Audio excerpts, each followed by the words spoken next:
बिस्मिल्लाहिर्रहमानिर्रहीम।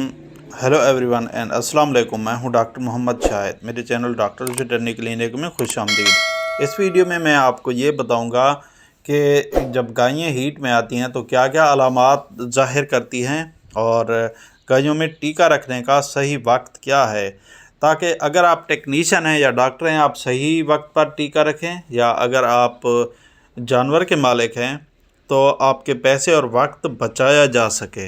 आप सही वक्त पर टीका रखवाएं और डॉक्टर आता है और अगर चेक करता है आपकी गाय क्या हीट ज़्यादा है, अभी टीका रखवाने का वक्त नहीं हुआ चाहता, तो आप उससे डील कर लें, तय कर लें, 2 बार आने जाने के पैसे दें। ये ना हो कि वो पेट्रोल और दूसरे ख़र्चों के डर से वो उसी वक्त ही टीका रख के चला जाए। मैं तो एज ए प्रैक्टिशनर जब जाता हूँ तो ये बातें तय कर लेता होता हूँ और ये वाकई तय करनी भी चाहिए। अब मैं बताता हूँ कि जब आपकी गाय हीट में आती है तो क्या अलामात ज़ाहिर करती है। कोशिश करें कि जानवरों को खुला रखें। जब खुले जानवर होते हैं तो अलामात ज़ाहिर करने में वो बहुत आसानी से अलामात ज़ाहिर करते हैं, मतलब दूसरे जानवरों पर चढ़ते हैं, बंदों पे चढ़ते हैं, जंपिंग करते हैं। तो जो जानवर बांधा होता है उसके आसपास कोई जानवर नहीं होता, वो जंपिंग नहीं करता, तो बाज़ औक़ात आप हीट जो है वो मिस कर देते हैं, अपना टाइम ज़ाय करते हैं।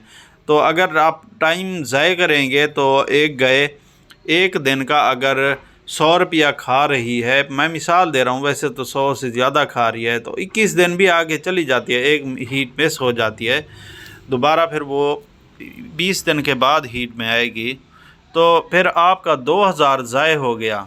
अब देखें, अगर आपके पास 5 गायें हैं और हर एक का सिर्फ 2000, एक हीट भी मिस करते रहें तो आपको एक हीट का पाँचों गायों का 10,000 का नुकसान होगा।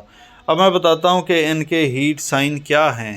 हीट साइन, जो गाय हीट में होती है वो दूसरों पर जंप करती है, मतलब दूसरे गायों पर चढ़ती है, या जो बंदा खोलने जाता है उस पे चढ़ जाती है। हमें बताते हैं जो हमारे क्लाइंट हैं वो बताते हैं कि मेरी तो चेल बने दी सही, मेरे उत्ते चढ़ गई, मैं जले घास सटन गया। जब वो चारा डालने जाते हैं तो उनके बाज़-औक़ात ऊपर चढ़ जाती है। दूसरा, वो गायें भैंसें बोलती हैं, आवाज़ें निकालती हैं। और तीसरी अलामत ये होती है कि जब कोई दूसरा जानवर उनके ऊपर चढ़ता है तो वो खड़ी रहती हैं, या बच्चा वगैरह चढ़ता है तो वो खड़ी रहती हैं। ये भी हीट का एक अलामत होती है।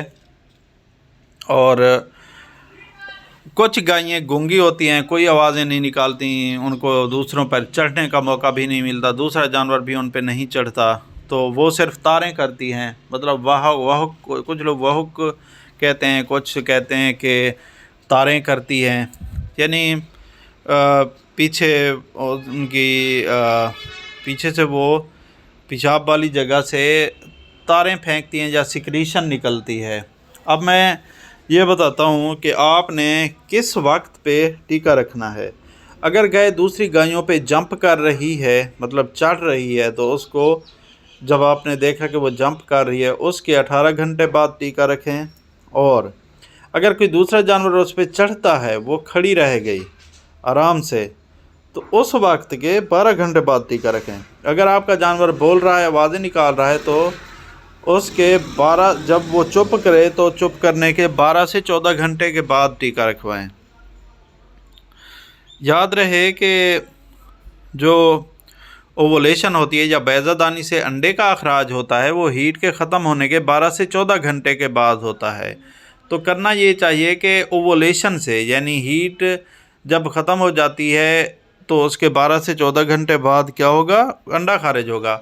उस अंडे खारिज होने से 5 से 7 घंटे पहले आप टीका रख दें, क्योंकि 6 घंटे और स्पर्म को भी, ये एक टेक्निकल बात है, अगर आपको समझ आए तो छोड़ दें। स्पर्म को डीकैपेसिटेशन के लिए तैयार होने के लिए स्पर्म को, या जो बच्चे का जो बीज रखते हैं उसको तैयार होने के लिए भी 6 घंटे की ज़रूरत होती है। तो इसलिए हीट ख़त्म होने पर ही टीका रखा जाता है, यानी ओवुलेशन से पहले, बैज़ादानी से अंडे के अखराज से पहले ही टीका रख दिया जाता है।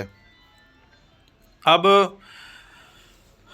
करना ये है कि जब आप चेक करते हैं आप फॉलिकल का साइज़ चेक किया करें। फॉलिकल जो है या अंडा है, आप पैदादानी पर जब डॉक्टर देखता है, जब पूरा साइज़ होता है तो उसी वक्त टीका रखता है। और इसके अलावा यूट्राइन बॉडी यानी जो बच्चेदानी है उसकी टोन भी सही तरह चेक की जाती है। उसके बाद ये डॉक्टर और टेक्नीशियन ही चेक करके वो डिसाइड करता है कि किस वक्त टीका रखना है। उम्मीद है आपको ये बातें समझ आ गई होंगी। मेरी दुआ है कि आप सब सुखी सलामत रहें और तरक्की करते रहें। अल्लाह आप सबको सलामत रखे। दुआओं में याद रखिएगा। मिलते हैं अगली वीडियो में। अल्लाह हाफ़िज़।